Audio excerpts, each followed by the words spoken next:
حاسب، انت بتعمل ايه؟ ما تقلقيش، المكنه دي ما بتفرمش الورق بس بدبابيسه، دي بتفرم السي دي والكريدت كارد. والمكنه دي موديل 380 من شركه دهل الالمانيه، بتفرم من 12 ل 15 ورقه في الفرمه الواحده، وده مكان الفرم بتاع الورق.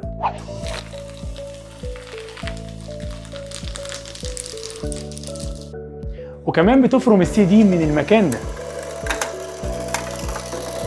وكمان بتفرم الكريدت كارد. وناتج الفرم للورق بيكون بي 4، بيكون بالشكل ده، يعني مستحيل يتجمع تاني. وناتج الفرم برضو للسي دي والكريدت كارد بيكون بالشكل ده. وساعة بوكس المكنه اللي بينزل فيه ناتج الفرم بيكون 25 لتر بالشكل ده.